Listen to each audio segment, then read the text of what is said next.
Lona THINGKHRABA LALHOULUP National Revolutionary Front Manipur Nrfm na NISHA gi MAYOKTA CHANGSHILLAKPA KHONGTHANG gi SHARUK ama OINA brown sugar Yonbani Haiba Meeoi ama Pharaba Matung Wakhal Taminnakhre brown sugar ga konana Pharaba Meeoi adugi maming kori mayom Dipu Sultan chahi kuntaruk apokpa laikhidraba kori mayom litawar kawi kairang chingya lekai dagini hairi Pharaba Meeoi ado ngarang numidang Imphal West District ki mafam amada puthokladuna Nrfm gi wangangloi amana phongdorakpada Nrfm na lamdam asida nisana pirakliba choitheng kaya sidagi ngakthoknaba honaduna lakli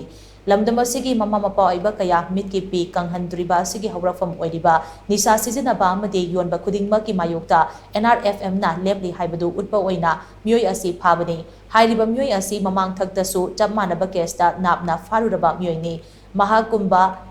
Tungi mirol kaya bu manghan na ba riba kaya asigi mathagta Nrfm na akan mamideng thamli haina mangna makataki.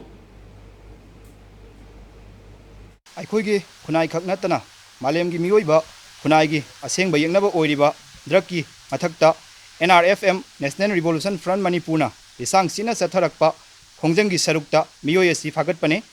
party na ngasi press ki mamangda miyam khangna asigumba punamakna yadaba thabak asigi mathakta ahenba khongjang sangsili ngasi lanpham asigi mapa lanpham lamdam asigi mama mapa oibasingna asuki matik drug ki saithengna mitki pi khaktana leliba sum saraba aikoigi naha tungi mirol mutkidana bagidamakta aikoina aikoi kandaba yade haibasi lukki lanjangi saruk amasu ohalle